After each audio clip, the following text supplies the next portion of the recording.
Welcome back, folks, to 1978. 2 years after I was born, if that tells you anything about how old I am, which I guess kind of does. I forget when The Wiz came out, but I was born at the very, very end of 1977, so I was a baby for 78, basically. I guess technically I was. I guess I'm a toddler. I was too. It's terrible too. I was 7 years old and in the third grade, so I hate you both.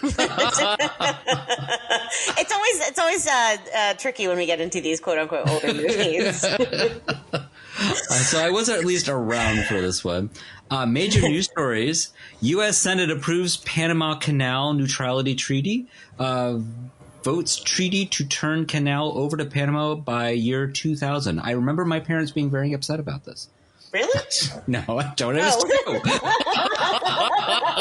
I was like, that's something very specific for them to be upset about. Are they Panamanian? Did their ancestors build the canal with Teddy Roosevelt? No, none of that.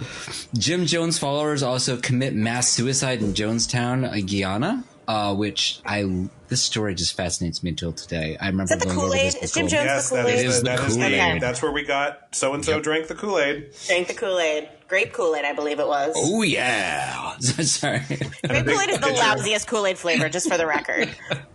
Like, I'd be mad if I was going down with grape Kool-Aid. Like, tropical punch all day long, but I don't know. Grape is gross. I liked all things purple as a kid. I like things that were flavored purple. Interesting. Well, your hair is kind of purplish now, too. It's very purple. For the folks at home who cannot see me, I'm rocking purple hair right now. It looks good. Looks good. So one-eyed, one-eyed, one-horned, flying purple people eater? Yes, very good. Sony introduces the Walkman, the first portable stereo. That seems early. Like, I don't remember Walkmans until the 80s, so that's interesting to me. I'm wondering if this wasn't just a cassette player. I'm wondering if this was more like a boombox. Oh, no. The Walkman was just a cassette player with the headphones. Headphones, yeah. It was not a boom. Boomboxes were around much earlier. So this was just the yellow one then. Wow, okay. I don't even think it was yellow. I think the original one was just like a boring gray looking. Beige. Like a PC from the 1990s. And it was probably twice as big as the cassette tape that went into it. And we have a lot of listeners who probably never laid eyes on a cassette tape in their lives. Kill me now. I actually had one of those phones and a brick in my car when I first, like the very first, those like they were probably the size of a shoebox. Rock on. Yeah. In the car. For like absolute emergencies only, because I'm sure it costs like $800 per phone call. Just to let your parents know that you were going to be home 15 minutes late. Kind of, yeah. Or like if, God forbid something were to happen. Louise Brown, the first test tube baby, is born at Oldham Hospital in London. Okay. Go Louise. I just love that she's almost the same age as me. I think that's so cool. I didn't realize we had test tube babies this early. Yeah. Like, that is kind of amazing. So maybe you are not the product of a natural conception after all, Matthew. You ever think about that? I don't think I was anyways. I'm fairly certain I'm not from this planet. I don't feel like I belong to the rest of the human race. Let me just say it that way. Envisioning their parents having sex, so you're welcome. Thank you for that. No, actually, my parents only have had sex twice, me and my sister. That's it. That's what I like to say. That's how I know that I am not from this planet. So, Top of the Pops, Shadow Dancing by Andy Gibb. I have never heard of this song in my life. This song rocks. This is a great song. Well, written by Barry, as all of Andy's big songs were. Shadow Dancing is a fabulous song. It's good old-fashioned 70s disco. Okay. I love the Bee Gees, so... Listen to it as soon as this pod is over. It's a fantastic song. All right, I'm going straight to Spotify. And the biggest movie at the box office was Grease. I seem to recall putting in Grease as a possible subject for 1978's pod. Just going to throw that out there. Just comment. Just gonna make mention of the fact that we could have been discussing Grease today. We both had high hopes for 1978. We sure did. Going to say. I I feel like I still am not old. I still am not too old for Rizzo, but I'm getting there. We're getting there because Stockard Channing was 1,000,000 years old and she did in the movie. So it really depends on who surrounds you. It's true. If Grease is played by a whole bunch of people in their early 40s, you kind of forget about it.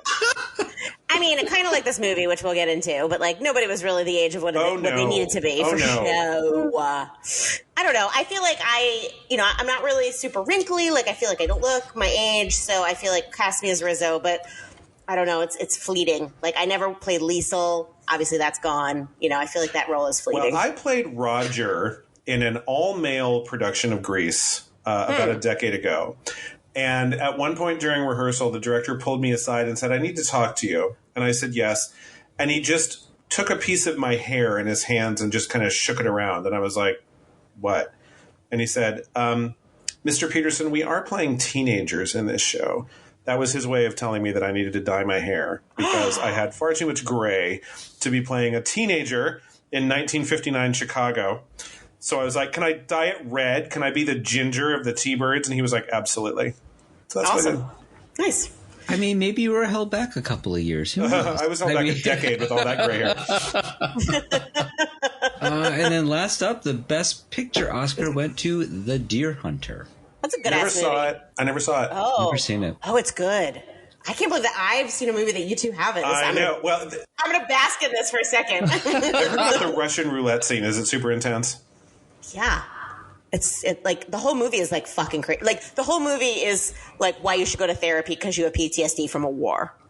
Oh, got it. I mean, they didn't approach that in 1978, obviously, but yeah, I mean, it's basically theyese people they're like fucking shell shocked and their lives are ruined basically. So a delightful romp. Delightful, is what you're saying. Yes. You definitely walk out of that movie feeling like you can take on the world and hunt some deer. Fun for the whole family.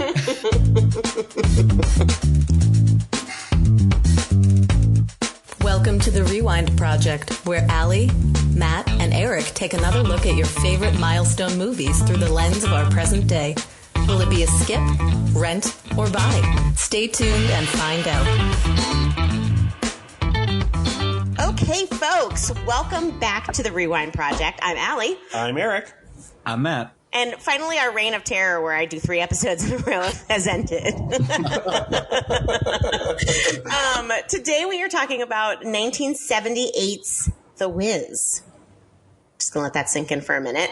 I was a proponent of this movie, obviously. I found it very interesting to watch it. I don't think I have seen it since I was probably 10 years old. Didn't know it was a G-rated movie until I watched it for this. I feel like there are some elements that are not terribly G-rated. Right? Like there are definitely scenes where I feel like kids would get scared. Like the whole subway scene. Like if you're I don't know, 6 or 7 or 8-year-old, pretty fucking scary. The intro scene where she lands on Oz, that would have been scary. And then the last scene with Eveline, that was actually really scary. Yeah. And when the Winkies all like shed their skin and became these very scantily clad modern dancers in their thongs. I mean, that just goes to show in 1978, people were a lot less tense and hung up. Correct. Because that would never be a G-rated movie today. No. I mean, They look great, though. Yeah, they did. We're back to banning To Kill a Mockingbird, for crying out loud. They not be hung up, but they were hung, I'm going to say. Okay, Matt. Matt's going to take a little break. Matt's cut off. So one interesting thing about this movie, and I have a lot of interesting things about this movie, but the first one is that it was written by none other than our friend Joel Schumacher. That is just such a strange twist of fate. I don't know. The man that brought us bat nipples, I don't know how to feel about that. I guess it kind of tracks if you think about the costumes. Oh yeah, I mean, Joel Schumacher has always been a little over the top and campy, but written by, I don't know, I feel like that's a stretch because I feel like the script is, for the most part, pretty faithful to the stage show. So I don't know how much writing Joel did, unless it was his idea to transpose everything to like this urban landscape. And he definitely had to write all this stuff in the beginning because in the stage show, spoiler, Dorothy is a teenager in Kansas. She is not a 24-year-old kindergarten teacher from Harlem. No, he didn't take anything from the book of the musical. Okay. That He explains wrote a the whole lot. thing. Basically, yes. Yeah. I don't know how many tornadoes you get and snowstorms in the middle of Harlem. Yeah, the That just Snownado seemed in really- Harlem was that was amazing. Which was a Sharknado. I feel like a Sharknado is more realistic than a Snownado. This movie was directed by Sidney Lumet. Okay, if you know anything about Sidney Lumet's filmography, one of these things is not like the others. The Wiz has nothing in common with all the movies that he is rightfully famous for. I mean, he directed the film version of 12 Angry Men that we discussed last year, which was pretty famously, didn't age well because it's about 12 white guys. And here he is directing The Wiz. The Wiz. Okay. Yeah. Yeah. And made some choices that, let's just say, aged like milk from 1978. Yeah, the choices were made. Choices were made in this movie. Surprisingly, when I was doing my research, this movie was nominated for 4 Oscars. Art direction, cinematography, adaptation, score, and Quincy Jones. Shout out to Quincy Jones. And best costume design. Some of the costume designs I actually really liked, like the Tin Man. That was actually really great. I still think those held up. Yeah. Like Eveline's outfit and like how it was kind of, she kind of looked like a baby doll in that dress, and obviously she's not. I don't know. I thought the costumes were awesome. Yeah. I don't know. The Reese's peanut butter cup wrapper as Michael Jackson's nose was cute at first and a little distracting after a while. Yeah, and the score is great. I mean, the songs obviously, they were great from the musical. But everybody sounded really good.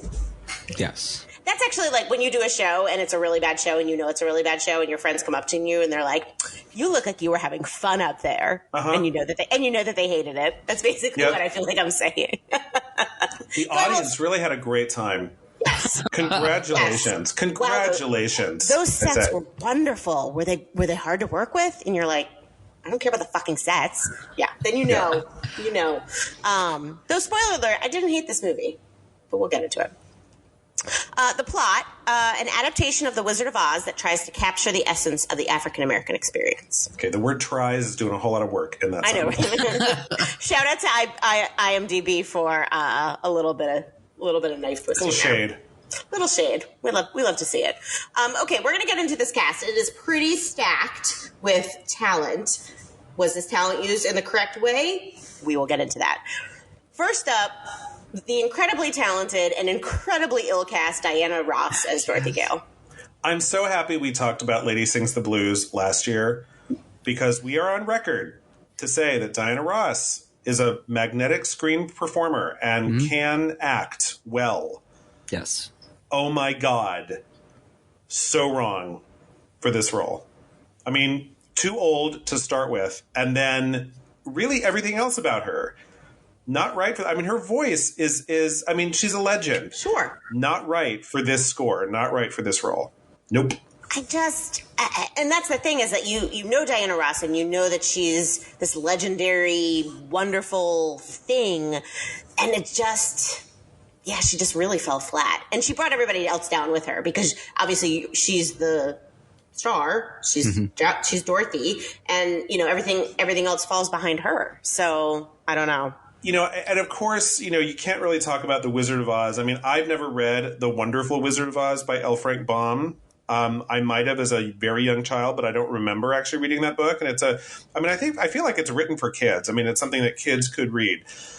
Of course, I'm much more familiar with Judy Garland playing this in the 1939 version of The Wizard of Oz, which, this movie has nothing to do with. They were very clear. Like, their source material was the book by L. Frank Baum, which was in the public domain. They were not going to pay MGM, any money for, taking anything from that movie. But when I was watching this, especially when Diana Ross lands in the eastern corner of Oz and meets, I guess they were the Munchkins, but I don't know that the book ever called them Munchkins, and so I don't know that this movie ever called them Munchkins. I think that might have just come from 1939.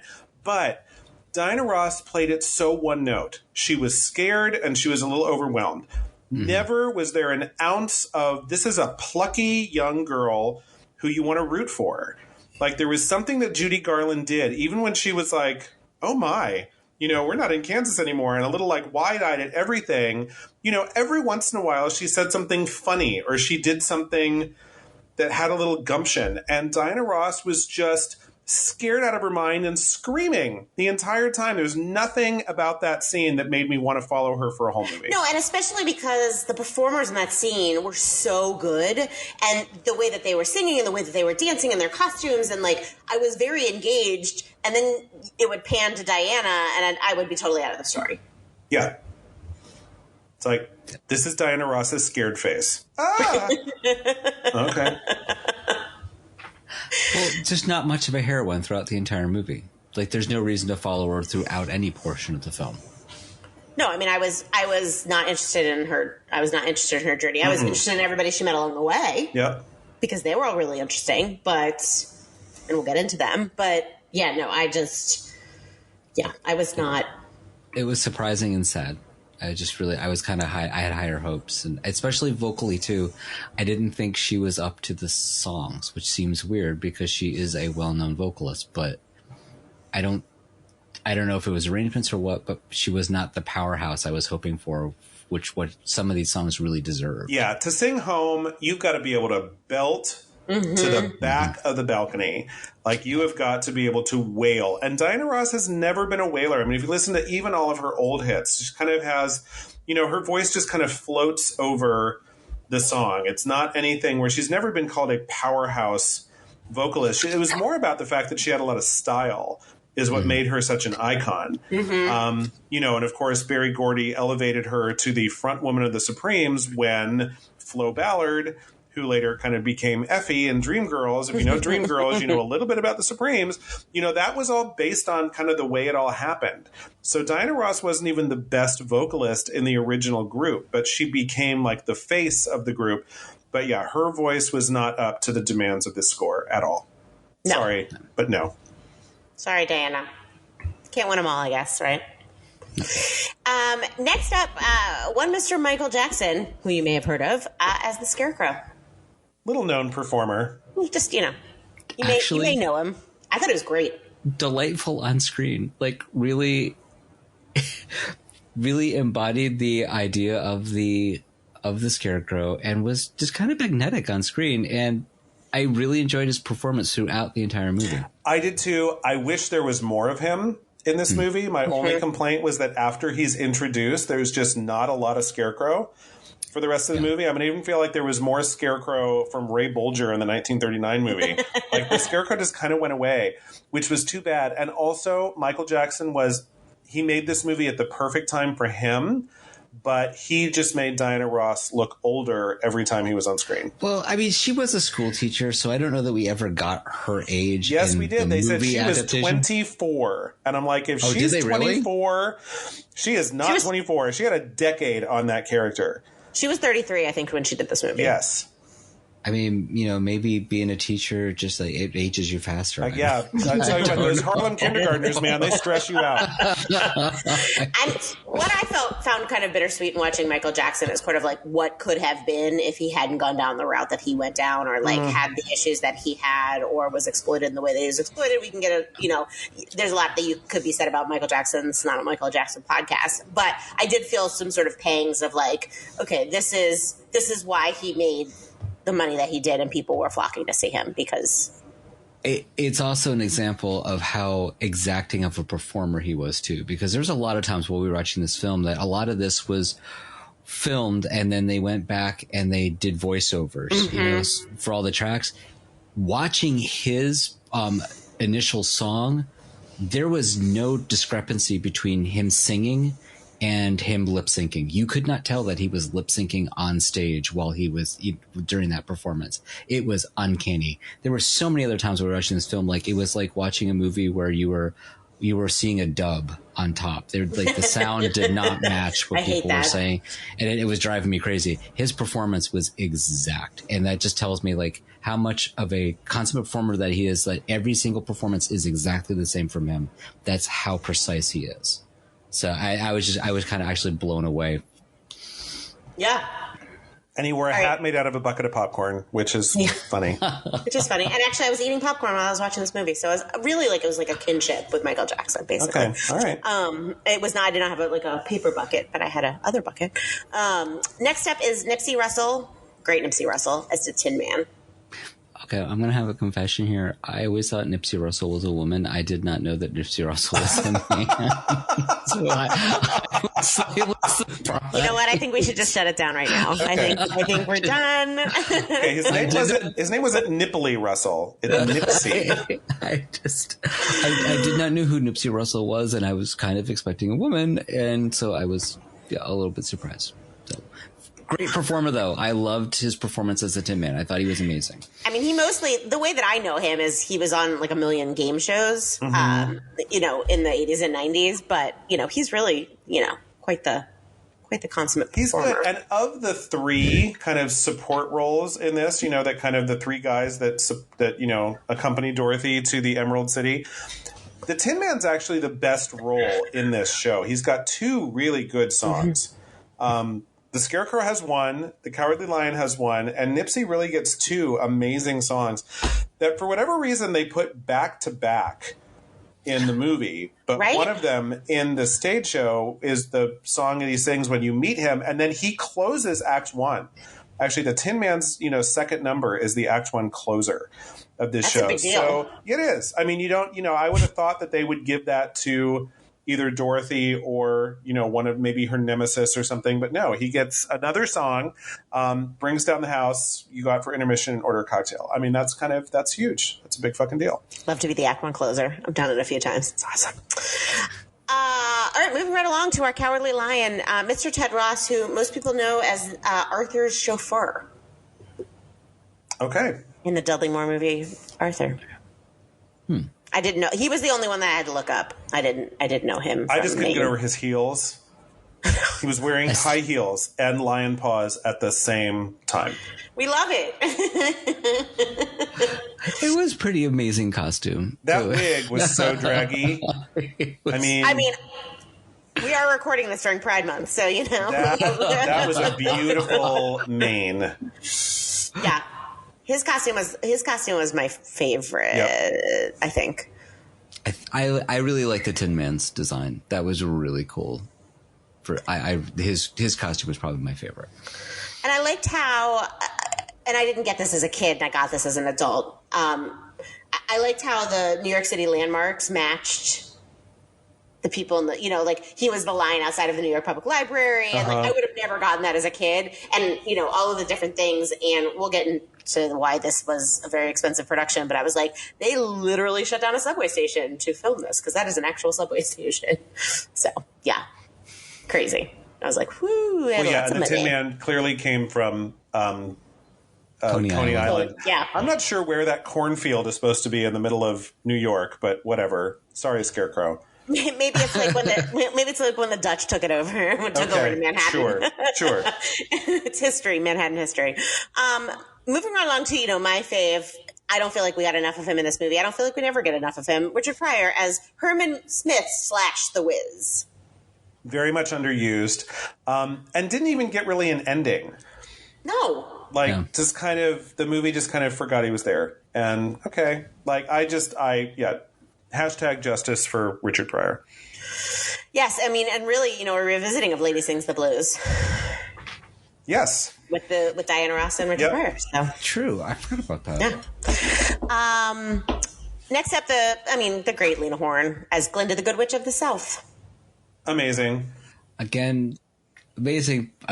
like barely in the movie, like at the beginning and then at the end of the film. Well, Glinda's not really in it if you look at the Judy Garland movie. I guess, but if you're going to pull Lena Horne into your movie, maybe add some extra stuff. Well, that was the thing that's something that I liked about the original movie that was missing here for me is that, of course, in the 1939 movie, there is no Good Witch of the South. Yep.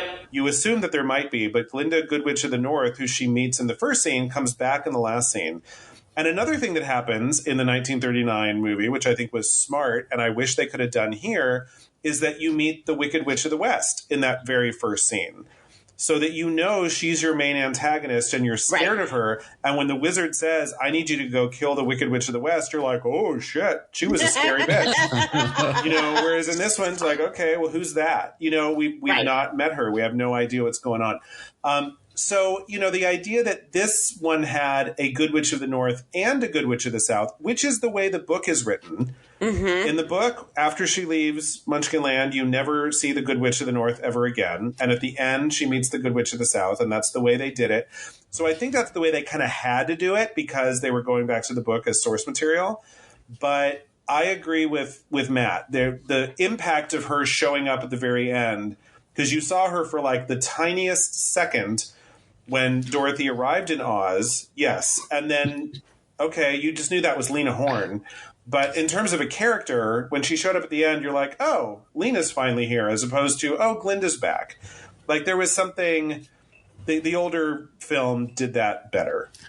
I wonder if they couldn't do that because of the older film, if it would be too close to the older film and structure. They couldn't take anything from the 1939 film that wasn't in the original book.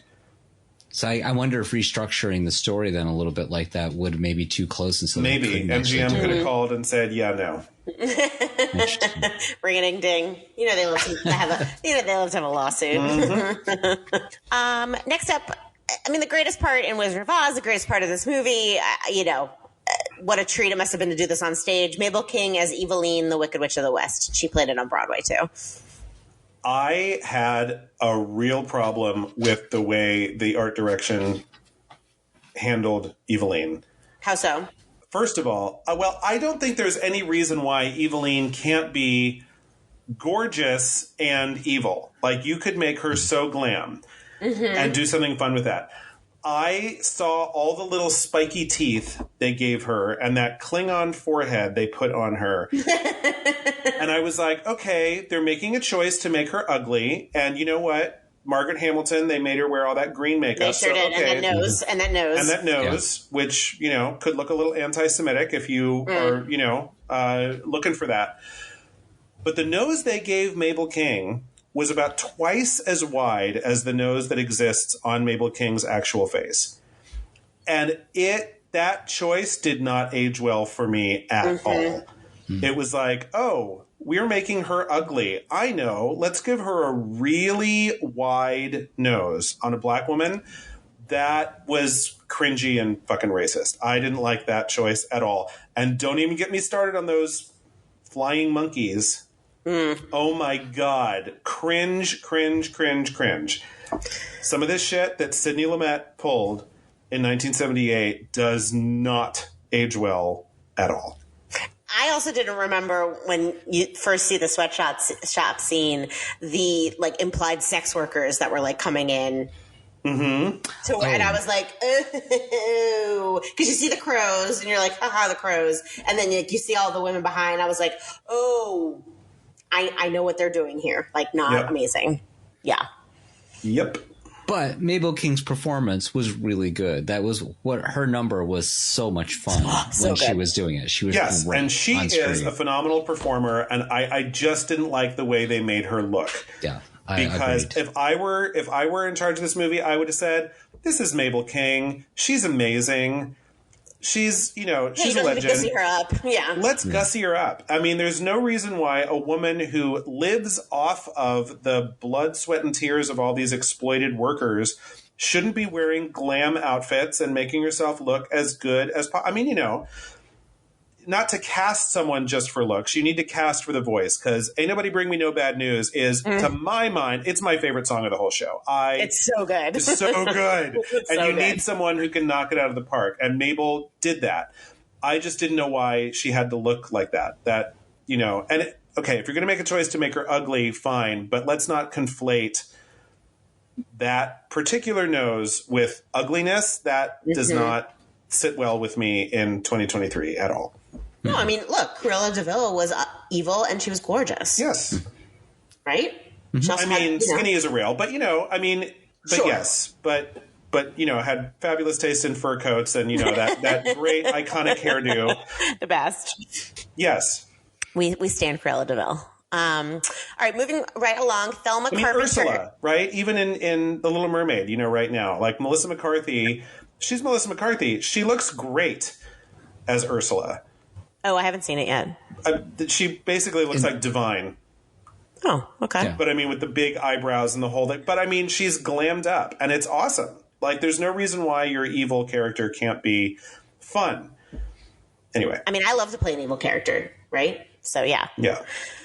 Next up, Thelma Carpenter as Miss One, the Good Witch of the North.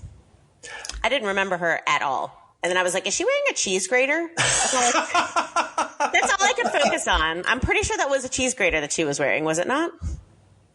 No, I think it was an abacus.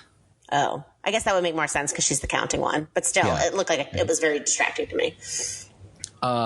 I didn't realize she was the Good Witch. I thought she was the mayor of whatever Munchkinville was right there. Okay, so I messed that up in my head. As the mayor of the Munchkin City.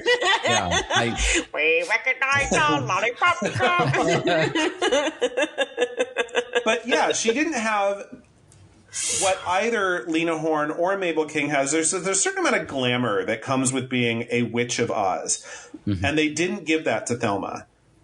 She did a great job with her song, but I did not get that she was. And of course, I was waiting for. I was like, "Where's Glinda?" Because I was still stuck on the 39 movie, and I didn't realize that Glinda wasn't going to show up until the very end. So okay, I missed that.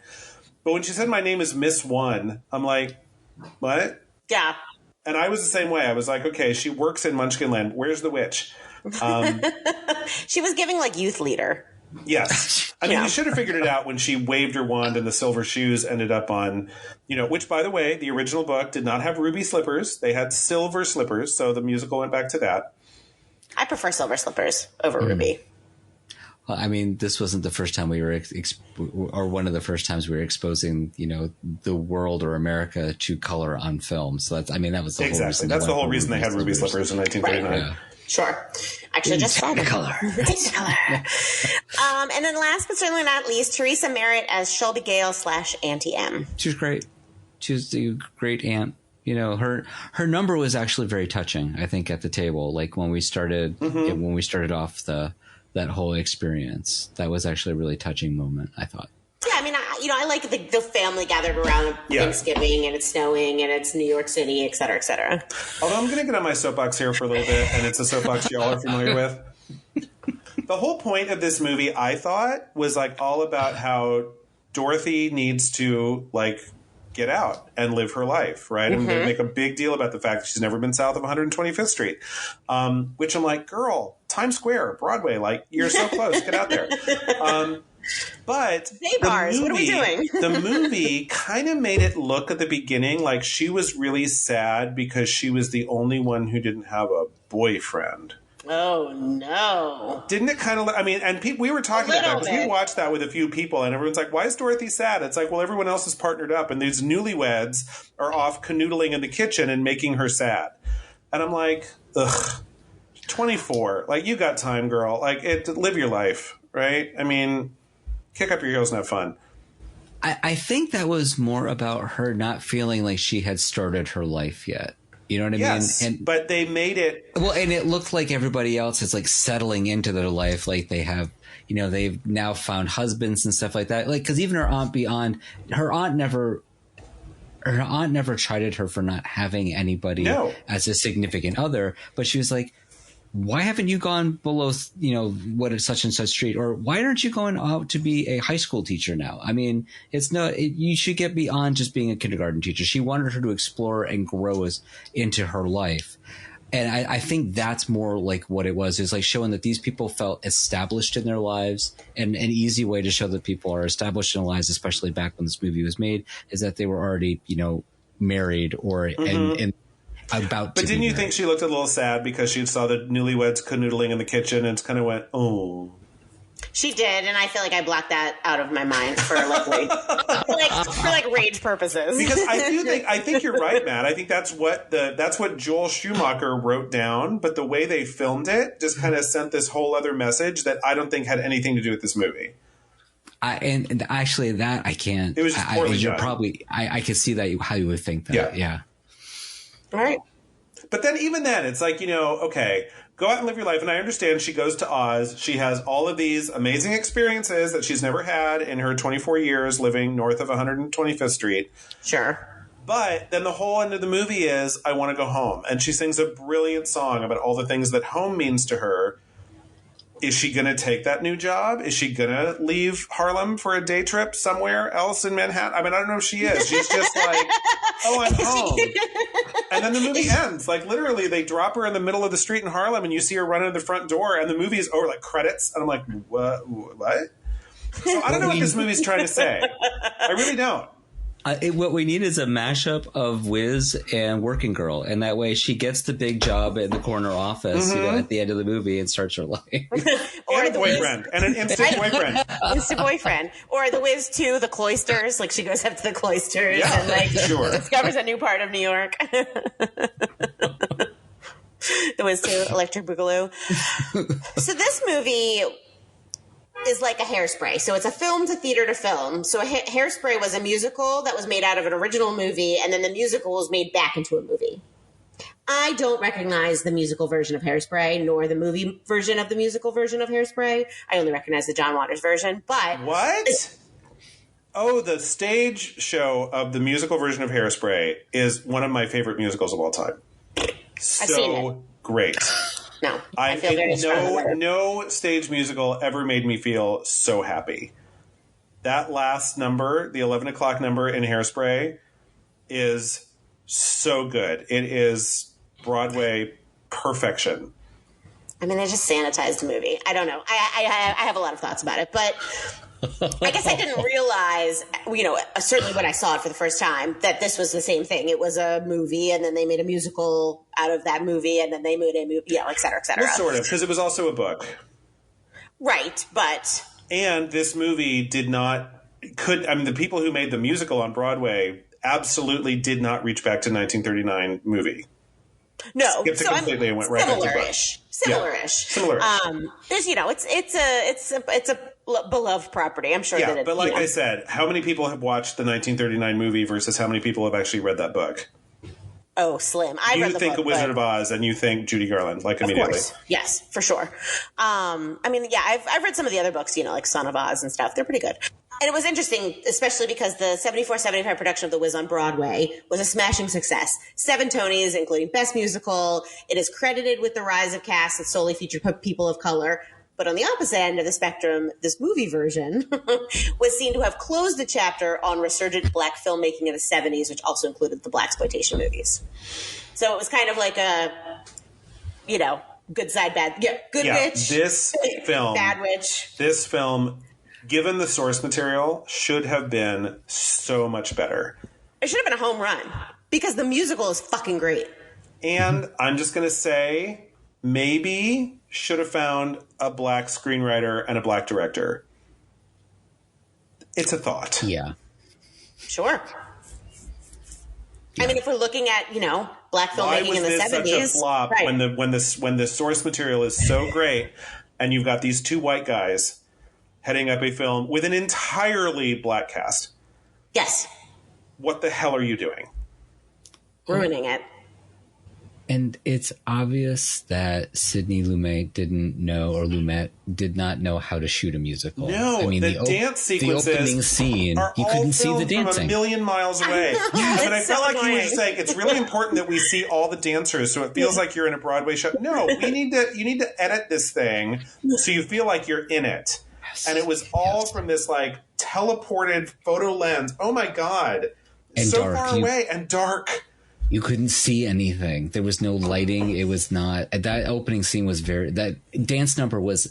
It looked like it was amazing, but I couldn't see any of it. And it was just like, what am I missing here? Oh, so badly directed. Yeah. So bad. Yeah, I just found it really interesting. I mean, it's really a pure example. There's not a ton of them, but this is a really pure example of like, you have great material and you went to shit. Well, and Sidney Lumet knows how to make a really good movie, right? But he's never made a musical before or after this, from what I could tell. I looked that closely. But, 12 Angry Men, Dog Day Afternoon. I mean, these are the kinds of films he does well. Right. The Wiz has nothing in common with any of those, and I don't know why. Well, it's in the fun facts later, a clue as to perhaps why he was chosen to do this one. But bad choice. Bad choice.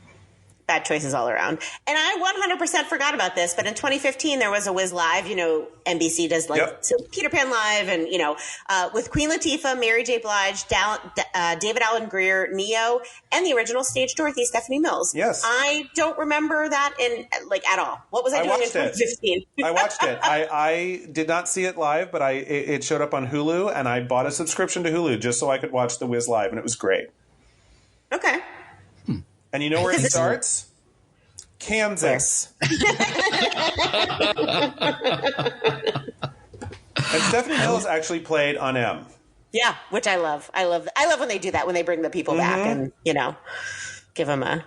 And I mean, she's great. Stephanie Mills, of course. All of those people are great. Yeah. I was like, this is good casting when I was reading about it. I feel like I'm sure that I watched it because I think I remember Neo. It was great. But I don't know. Yeah. And Shanice, somebody, I wanted to say Jackson, maybe, who played Dorothy, was fantastic. She was like a new discovery. She was great. The Wiz Live. You heard it here first. So it's on Hulu now? Like, you can watch it on Hulu now? I think it's still there. Okay. All right. There you go. Watch that, actually, only before you watch the Wiz. Oh, my God. Even though it is free with Prime. So, as we've sort of alluded to, this movie was doomed from the start. Obviously, Diana Ross was always a bad idea. She was 33 years old when she was cast. She became one of the biggest reasons / scapegoats for the failure at the box office, and fail it did. This movie cost $24 million in 1978, which is like, a shit ton in 2023, and it only made like $12 million. So, like an abject failure. I mean, at some point when a million people say this is not the role for you, you have to do a little introspection and say, maybe they're not telling me that I'm the worst actor that ever lived, but maybe I'm just not meant to play this role. And apparently, Berry Gordy was producing this movie, or he owned, Motown Productions. Yep. So he was funding the whole thing. But yeah, she went right to a director. When she was cast, the original director of this movie quit because they said, I'm not going to do it with her because it's not going to be a success. And she was like, well, I'm staying. And they brought in Sidney Lumet. And yeah, I mean, Pauline Kael, who's a, feisty, funny film critic, basically said something about like, her being in this movie was one of the greatest acts of cinematic will in Hollywood history. Like, she wanted this role and she was not giving it up for anything. And it's like, Diana, maybe these people care about you and maybe you should listen to them. I mean, look, you gotta admire the chutzpah a little bit, but yes, also all signs are pointing to not doing this fucking movie, Diana Ross. Yes. Well, that's like Patti LuPone being pissed off because Madonna was in Evita. It's like, Patti, you were 48 years old when they made that movie. No one was going to cast you as Ava Perón. Sit down. Like, come on. Take several seats, Patti LuPone. So, as a side note, today that would be $124 million to make. Yeah. Yeah. Movie did not look like it cost $125 million. It does when you rent at a subway station. It closed a subway station for a night to film in it. And sadly, that looked exactly like a New York subway station, which I guess is what they were going for. But I mean, they actually could have made that on a soundstage and made it look exactly the same for a lot less money. I mean, I have no doubt that they shut those streets down in outside of the New York Public Library. With very sad trash cans attacking poor Michael Jackson. I know. I mean, that was it's the funny. worst It was all production filmed value on location, ever. but it looked like it was filmed on sound stages. Right. Yeah. Like bad sets. Yeah. Oy. I forgot about the trash cans. This is where it gets a little weird. Just now it gets weird. It's not weird any other part. Okay. So Joel Schumacher was, it's going to be a little hard to parse, but he was influenced by this guy Erhard, who did these Erhard seminars training. So basically like kind of cultish, a little bit like Landmark. If you're familiar with Landmark currently now, it's like basically like a different way to think about things, about life, but it's really just like an MLM/cult. Is it also a pyramid scheme? Because yeah, probably. Like I've all had of friends the who've above. been to Landmark, and all of a sudden they're inviting me over for dinner. And it's like, let me tell you all about the transformative experience I had at Landmark, and I'm like, ugh.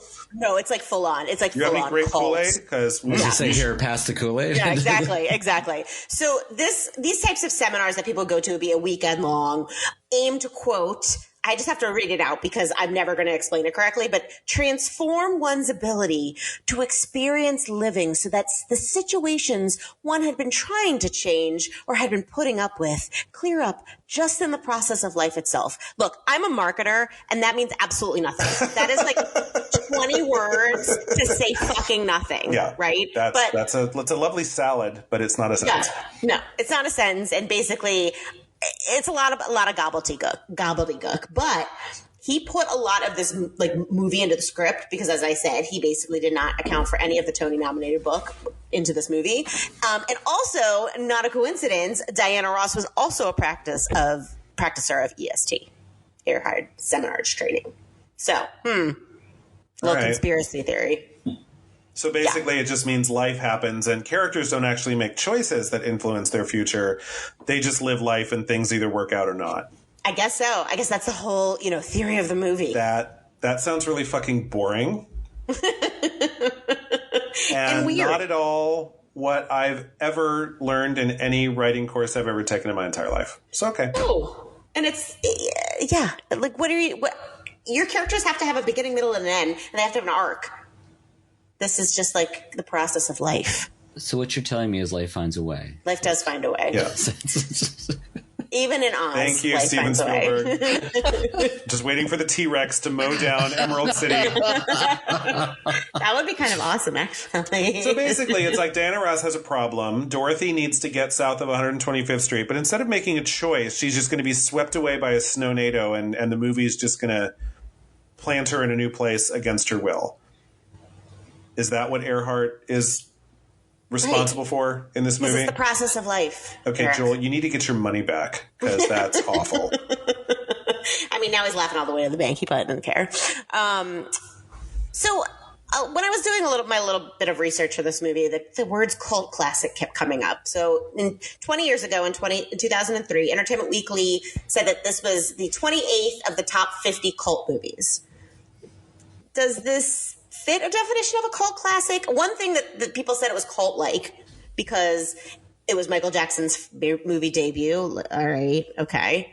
But that to me doesn't make a cult classic movie. Personally. I mean, a cult classic to me is a movie that was either panned or was not very successful or was kind of misunderstood when it came out. But over the years, it gains this following that adores it. So The Big Lebowski is absolutely a cult movie. Yes. Was not a big hit when it came out. Now there are festivals, there's a religion. I mean, just a whole bunch of stuff got worked up around this movie. Like it or not, the cult following is there. I don't know who the cult following of The Wiz is, but if it has one, okay. Like, I feel bad if they have to watch this movie repeatedly. That's a shitty... Well, it's like the definition of a cult, right? To have to do shitty things over and over again. Yeah, I agree with Eric. I just don't know. I would be interested to know who the cult is that's following this film. I mean, it did have, it was on home video. It was, broadcast on CBS a couple of times. Obviously Michael Jackson is really the linchpin in driving that forward. It is periodically broadcast on Black Focus networks, BET, TEV1, et cetera, et cetera. And I guess it's often shown on Thanksgiving Day because Thanksgiving is at the beginning. I can't say that I've ever seen The Wiz on any TV guide on Thanksgiving Day, personally. But maybe it's because we don't watch a lot of BET. I mean, and that's fine. I mean, I tell you, though, I was a part of a cult following for one movie, which was I was one of those kids in college that went to every midnight Saturday showing of the Rocky Horror Picture Show and got up and danced, and I did the time warp in the aisle, and I threw the popcorn, and I brought my squirt gun. Toast. Yeah, toast. I mean, so I've done that. Like, I get it. I just, if you're watching this movie with a whole bunch of people who love it, and everyone's singing along to every song, because again, like Ease on Down the Road, Brand New Day, Don't Nobody Bring Me No Bad News. There's some great bops in this movie. Mm-hmm. So you know what? I'm not gonna hold a lot of judgment. I hope you have a wonderful time. I would not join the cult of the Wiz, personally. No. But let us know if you are in the cult of the Wiz, and you can talk about it. Because the first rule of the cult of the Wiz is you got to talk about it. You got to let everyone know you're in the cult of the Wiz. All right, you guys ready for some fun facts? Always.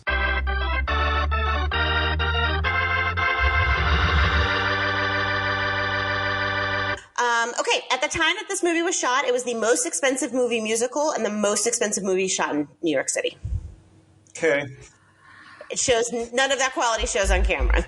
So, yeah, I'm just going to say, doing it in the plaza outside of the Twin Towers gave them nothing for that fashion show that they did for that entire scene. There wasn't anything spectacular about it. It wasn't well shot. It would have been better to do it on some crazy soundstage instead. You would have gotten more for your money because it just didn't look cool. And you could have given the whole thing a very New York urban feel easily. Yeah. I don't know where they shot Munchkinland with all the people crawling out of the graffiti. I mean, that looked like a set as well. But I'm guessing everything was filmed in some kind of New York City location stupidly. I mean, it's bad money management because they could have done it so much better on really good sound stages.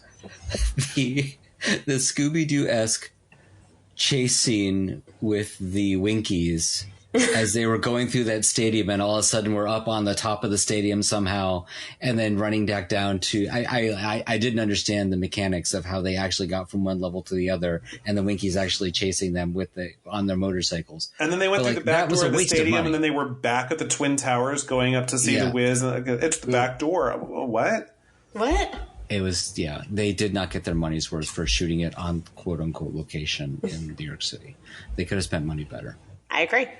Eartha Kitt was the first choice for the role of Eveline in the movie.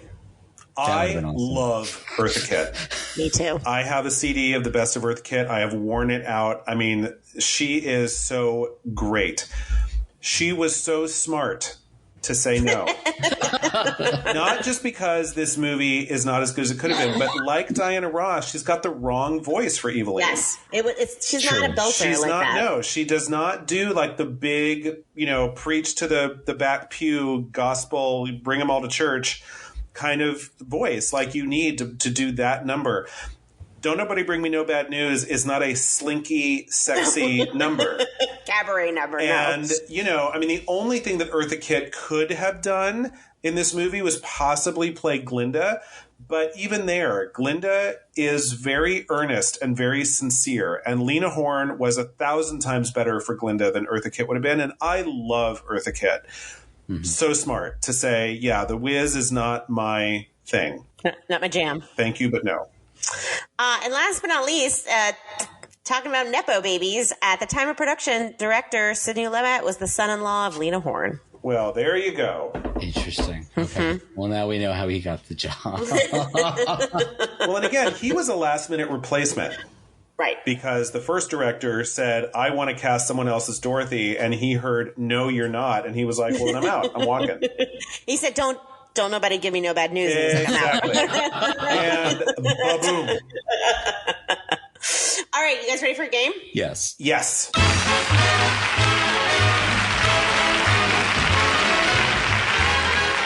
Okay, our game is called Ease on Down. I don't know, I just really want to say that. It really doesn't have anything to do with the game. So this game, we are adapting a beloved childhood book for the movies. What's new? What's the same? Actors, directors, medium. Matt, I'm going to kick it off with you. Okay. So when I was a kid, I read my first science fiction book. and the book is called The Forgotten Door. And it is the one book out of my entire childhood that I actually remember really reading. Like, it changed me profoundly just because of the ideas of science fiction that were involved with it. So it's basically about a young man from another world that falls through a doorway into our world and has to find his way home. So I just because of how much I love this story and the fact that it introduced me to science fiction as a kid, that's why I think this would be a great vehicle for actually the Disney Channel or Disney Plus. We could do a direct video there. The main character is a young person named John. So the book was actually written in the 1960s. I would actually keep it in the 1960s, and I would add in a little bit more of racial tension into it. So I would actually have John be a African-American looking person because he's from a different world. He wouldn't actually be African-American, but I would have him be an African-American person. I would find a new young person to actually play this. I'm not up on, people of, 12 and 13-year-olds that are actually actors. So I can't cast that particular character, but I would have Chris Pine play the military person that is actually looking for him because that is part of the story. And then I would have John David Washington be the father, and then Laura Harry, so both from Black Klansman, those two people from that movie, be the couple that actually find him, that are, the father and mother from the family that find him and try to help him get back to his world. And then I would have it written and directed by Ryan Coogler. Oh. So I think you'd actually be really good at this. So, I've never read that book. Maybe I will. I'll add it to my list. Very few people have. It's a very short 144 pages, but it was a wonderful book. Okay. Eric, where are you taking us on our journey? Okay. Well, I recently just watched a documentary called Judy Blume Forever, which is all about Judy Blume, her whole career. The documentary is amazing. So if you're a fan of Judy Blume, if she was a part of your childhood, should absolutely I need to watch it.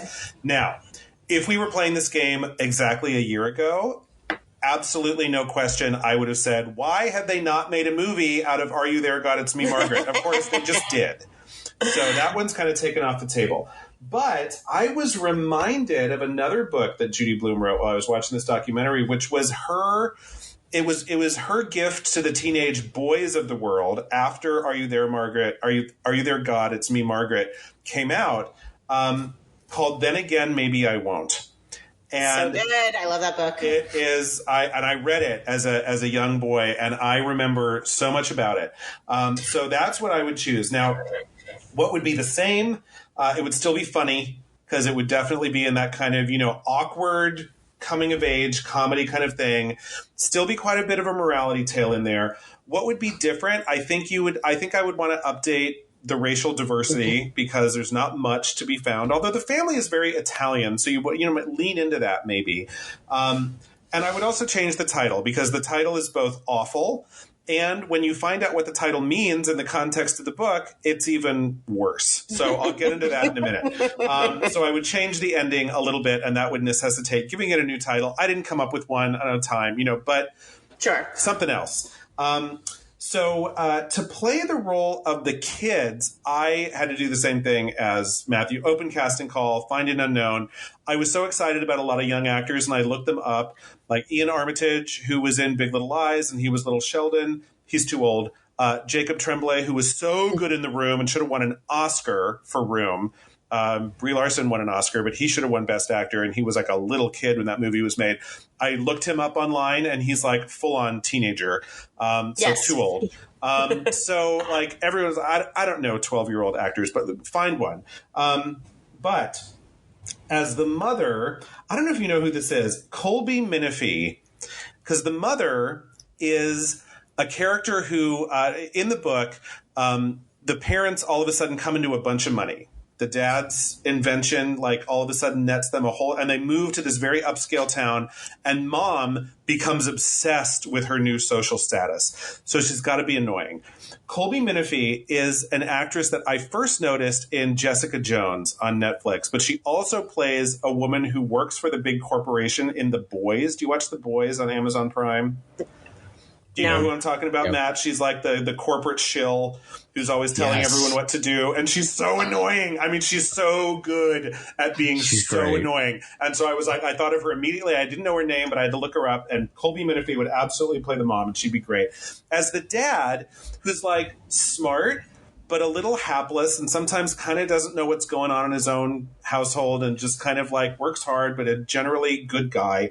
I would put Andrew Garfield in there. It just feels like, he's got, that kind of a, and then as grandma, and I hate to even say this, but like when you're thinking about a grandmother of a 12-year-old child and kids, women having children younger than, when I looked at actresses in their 60s, the first person that showed up that I was like, oh, yes, was Helena Bonham Carter as the grandma. But she would be great. And the thing about I don't know if you remember this, Allie, but in the book, she gets throat cancer, and it's pretty much a silent role. Because her whole story is she used to cook for the family, and now that mom has bought a housekeeper and a chef, grandma no longer gets to cook. And so she sits in her chair and watches TV and just gets depressed. It's very depressing. And the kid is just kind of watching this, and there's some life lessons to go along with that too. Now, the one thing that made this book a little saucy and controversial, as Judy Blume is wont to do, is there's a whole subplot about voyeurism, because there's a girl who lives across the street who undresses with her window open, and this young lead requests a pair of binoculars for his birthday, and he spies on the girl as she's getting undressed. So first of all, just would want to say I would cast someone who was probably 18 to play this role and still not show anything on screen, because that's not okay. He's looking at her. I would make it very clear that he can see lots of things that we are not permitted to see as an audience. But at the very end of the book, he goes to a therapist and he admits that he's been spying on the girl next door with a set of binoculars. And he says, I won't do that anymore. I'm going to give that up. And then the very last line of the book is, then again, maybe I won't. And I'm like, oh, yeah, you will. Yes, you will. We're changing that ending, and therefore we're changing the title. But there's so much in the book that is, some of it, again, product of its time.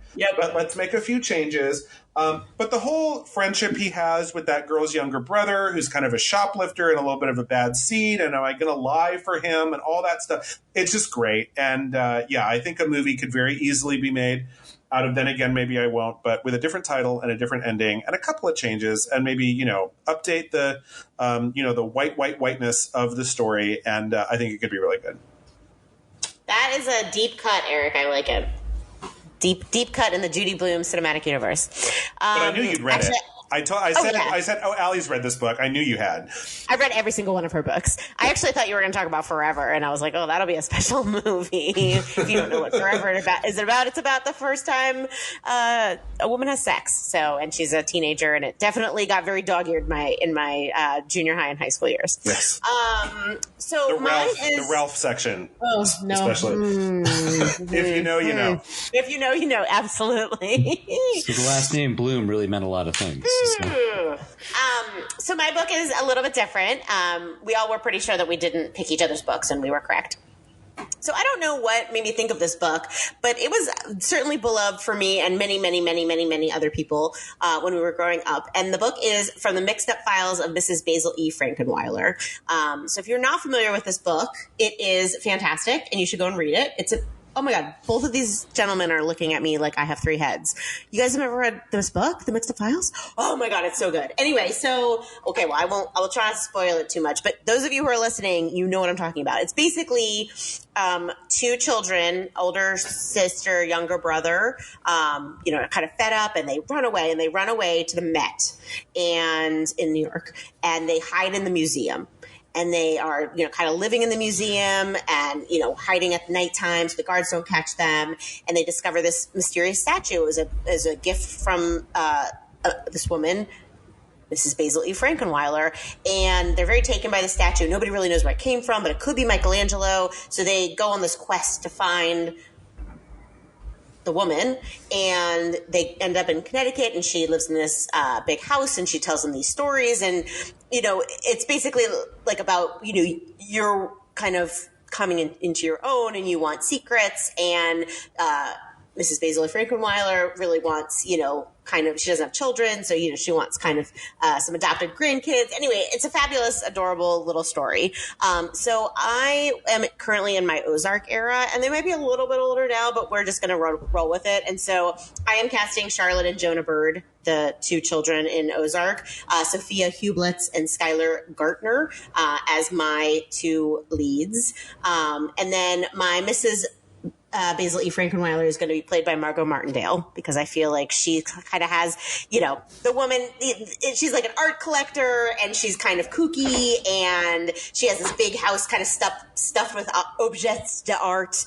And I just feel like she could really fit that bill. So I feel like it's a good, miniseries, maybe like a Prime or a Hulu. But I think, anybody who's loved the book, I can't believe that there hasn't really been a movie about this. So that's Actually, there has. Has there? I just looked up Basil E. Frankenweiler online, but I think it's forgotten. We can make another one now. But there was a movie in 1995, and they cast Lauren Bacall as Mrs. Basil E. Frankenweiler. So I already like yours better. I see her as a little bit more, in my head, she's a little bit more quirky than Lauren Bacall. We're going to erase that from the memory, and we'll make it a mini series, so it's not super competing, like a 10 episode mini series. All right. Well, we are at the point where we are skipping, renting, or buying. If you are new to the show, apologies that this was the movie that you were watching, but skip means I never want to see it. I'm going to ease on down that road. Rent means, I'm glad or I'm meh about seeing it. I just kind of want to go home again. And buy means I am absolutely bringing you no bad news, and I'm definitely going to watch it again and maybe again. So reverse order. Eric, where are you on this list? I am going to skip on down the road. Skippity doo-dah. Yeah. Such great source material. Should have been so good, and just missed the mark at almost every spot. I mean, the only thing about this movie that I can really recommend are about half of the performances in it. But unfortunately, there's an actor who's in almost every scene, and it was not a good role for her, and it's just a little painful to watch. So yeah, I could have lived without this one, and I certainly will not watch it again. Matt? It pains me, but I'm going to have to say skip too. There's some great music in it, and some great musical performances, but most of the movie just is bizarre and just does not make sense. And it's poorly shot. It really is. They spent a lot of money, but like the effing trash cans, they were like literal trash cans that they put like construction paper teeth in. It was just like they spent the money in the wrong ways, and it was just poor. It ended up looking like poor production. And so it's not a great movie. It just really isn't. So I went back and forth, felt like I was maybe being too soft, and now I'm back around again. So I am also a skip. I picked this movie. I had a very nostalgic view of it in my mind. Unfortunately, that did not come to pass as an adult watching it for this podcast, especially as an adult who has done some acting and has been around the block a little bit. You're right, it missed the mark. It really could have been something really fucking awesome, and it absolutely was not. So, triple skip. It's been a minute. I feel bad that I am skipping on this. But no, just go watch a recording of the show or watch The Wiz Live. Yeah, watch The Wiz Live. It was lovely. Yeah. It was really fun. Yeah. Or I'm sure that there's some sort of rickety stage recording. So go watch that from 1975. That's my. All right. Well, that is the end of our episode. Next up, we are doing our golden 1973 season is next. So we're transporting you all the way 50 years ago from now. In the meantime, I'm Allie. I'm Eric. And I'm Matt. Be kind. Rewind. You've been listening to The Rewind Project. You can find us wherever you get your podcasts, including Apple Podcasts, Stitcher, Radio Public, and Google Play. Please subscribe and rate us. It helps a lot. We love your comments and questions. You can find us on Facebook, Twitter, and via our new phone number at 202-618-2402. Thanks for listening. Be kind. Rewind.